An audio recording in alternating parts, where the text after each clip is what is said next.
नमस्कार, मैं हूं योगेश कुमार और आप देख रहे हैं गुरुग्राम मिरर खबरों का आईना। साइबर सिटी गुरुग्राम में निजी स्कूलों की मनमानी का मामला थमने का नाम नहीं ले रहा है। ऐसा ही एक मामला डीएलएफ फेज 2 में मारुति कंपनी द्वारा संचालित डीपी स्कूल का है, जिससे नाराज होकर आज गुरुग्राम में अभिभावकों ने जिला उपायुक्त कार्यालय के सामने प्रदर्शन किया। स्कूल के खिलाफ नारेबाजी की, मारुति कंपनी के खिलाफ नारेबाजी की।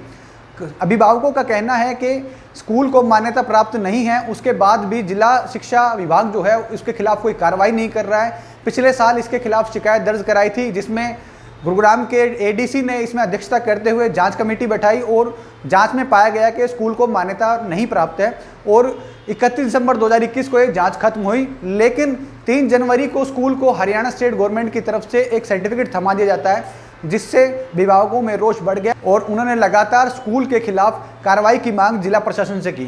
अभिभावकों की नाराजगी इस कदर बढ़ गई कि आज वो जिला उपायुक्त कार्यालय के बाहर आए और सैकड़ों की संख्या में इकट्ठे होकर केवल न स्कूल के खिलाफ नारेबाजी की बल्कि मारुति कंपनी के खिलाफ भी नारेबाजी करने लगे। उनका कहना है कि जब स्कूल को मान्यता प्राप्त ही नहीं है तो किस तरह से धड़ल्ले से काफ़ी सालों से स्कूल चलाया जा रहा है। कहीं ना कहीं जिला शिक्षा विभाग की भी मिलीभगत का आरोप अभिभावक लगा रहे हैं और कह रहे हैं कि अगर जिला शिक्षा विभाग इस तरह से अनदेखी करता रहा तो ना जाने ऐसे कितने स्कूल होंगे जो अपनी मनमानी लगातार करते रहेंगे। डीपीएस मुर्दाबाद, डीपीएस मुर्दाबाद, डीपीएस मुर्दाबाद, मारुति मुर्दाबाद, डीपीएस मुर्दाबाद, डीपीएस मुर्दाबाद, डीपीएस मुर्दाबाद, डीपीएस। गुरुग्राम शिक्षा विभाग मुर्दाबाद, गुरुग्राम शिक्षा विभाग मुर्दाबाद, गुरुग्राम शिक्षा विभाग मुर्दाबाद, गुरुग्राम शिक्षा विभाग हाय हाय, गुरुग्राम शिक्षा विभाग हाय हाय। फिर सडनली हमें पता चलता है कि स्कूल के पास किसी भी प्रकार की ना तो रिकॉग्नाइजेशन है स्टेट गवर्नमेंट से, ना ही सीबीएसई से कोई एफिलिएशन है, जिसके ऊपर डीसी साहब ने कमेटी बैठाई गई। कमेटी के अंदर एडीसी महोदय, डीओ और बीओ की ड्यूटी लगाई गई, जिसकी रिपोर्ट इन्होंने लगभग हमारा प्रेशर बढ़ाने के बाद 3 महीने से भी ज़्यादा में हमें वो रिपोर्ट दी गई। 31 दिसंबर 2021 को हमें वो रिपोर्ट दी जाती है। उस रिपोर्ट में क्लियरली मेंशन किया जाता है कि इस स्कूल के पास किसी भी प्रकार की कोई एफिलिएशन नहीं है, कोई रिकॉग्नाइजेशन नहीं है, ना ही विभाग के अंदर इस स्कूल के द्वारा किसी भी प्रकार का पत्राचार या डॉक्यूमेंट सबमिट किया गया है एफिलिएशन और रिकॉग्नाइजेशन को लेकर के। ये लेटर हमें रिसीव होता है 31 दिसंबर को इशू किया जाता है एडीसी के द्वारा। 31 दिसंबर 2021 को 1 और 2 जनवरी की छुट्टी होती है और 3 तारीख को ही वो स्कूल ऐसा क्या चमत्कार करता है, वो जादुई जीन वाला चिराग निकालता है, रगड़ता है और एजुकेशन डिपार्टमेंट उसको एक फर्जी सा लेटर पकड़ा देते हैं कि इस स्कूल के पास फर्स्ट क्लास से लेकर 8वीं क्लास तक की रिकॉग्नाइजेशन दे रहे हैं इसको, जिसका बहुत ही लंबा प्रोसेस है। डिपार्टमेंट खुद कहता है पूरे प्रॉपर तरीके से। हम इस बात से हैरान हैं कि डिपार्टमेंट ऐसा क्या चाह रहा है कि वो फीस स्कूल से ले रहे हैं या हम लोगों के टैक्स से ले रहे हैं, सैलरी जो ली जा रही है डिपार्टमेंट के द्वारा। इसमें पूरा सिस्टम मिला हुआ है। अब तो हद ही कर दी। अब स्कूल कहता है कि जी हमारे पास 8वीं क्लास से ऊपर के कभी बच्चे थे ही नहीं, जबकि हमारे सबके बच्चे ही उस स्कूल में पहले दिन से पढ़ रहे हैं। उस स्कूल को आज 14-15 साल हो गए चलते हुए। 14-15 साल में उसको एक दिन भी टाइम नहीं मिला कि हम एफिलिएशन के रिलेटेड या रिकॉग्नाइजेशन के रिलेटेड कोई डॉक्यूमेंटेशन कर लें बच्चों के भविष्य को देखते हुए।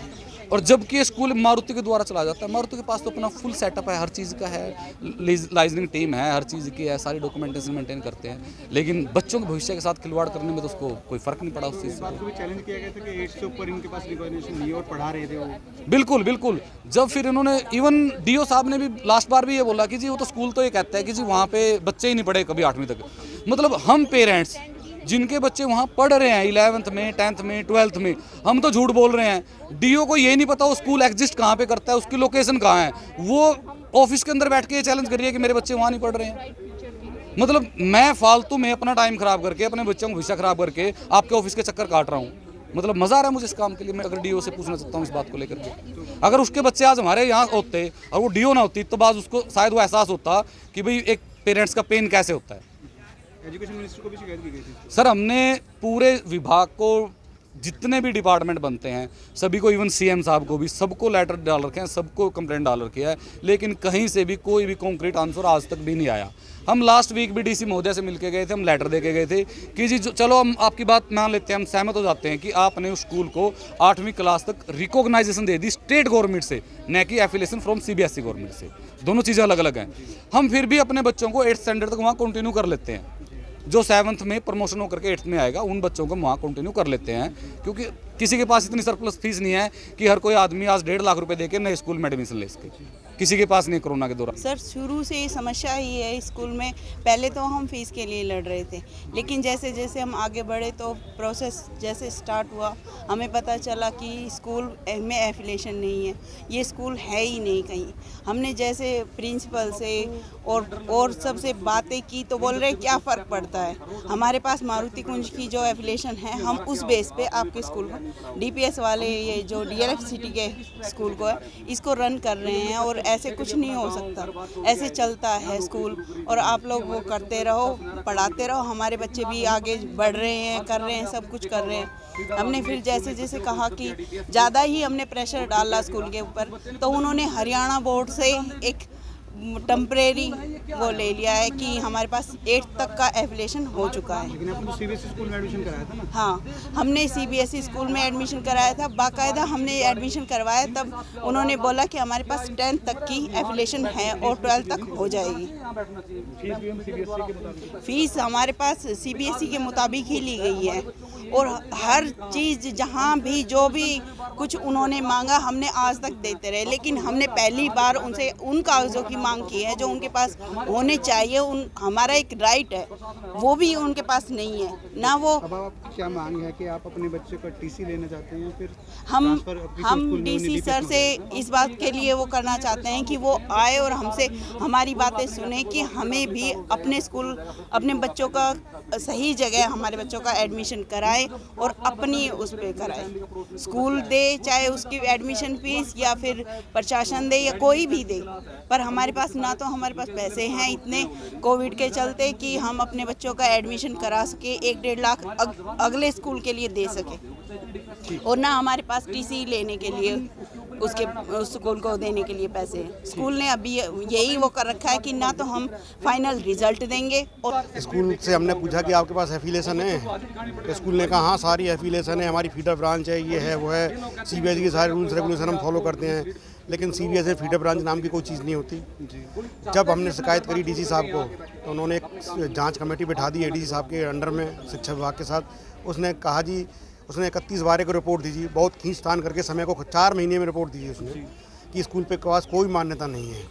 उसके 2 दिन बाद ही स्कूल को एक 8वीं क्लास तक का एफिलिएशन का प्रोविजनल लेटर दे दिया गया जी, मामले को दबाने के लिए। उससे पहले स्कूल ने जैसा किया कि जुलाई में एक लेटर डाल दिया कि 9वीं से 12वीं तक के बच्चा के मारुति कुंज जाएंगे, जिसकी वजह से हमें जो शंका हुई कि इसके पास एफिलिएशन नहीं है, इसलिए इससे के लिए बच्चों को वहाँ शिफ्ट कर रहा है। ऐसा कहीं किसी शिक्षा विभाग का, सीबीएसई का या हरियाणा शिक्षा विभाग कोई कानून नहीं है कि एक जगह बच्चे इकट्ठे करो दूसरी जगह उनको डाल दो ले जाके। ये तो बच्चों की ट्रैफिकिंग हो गई है एक तरीके से।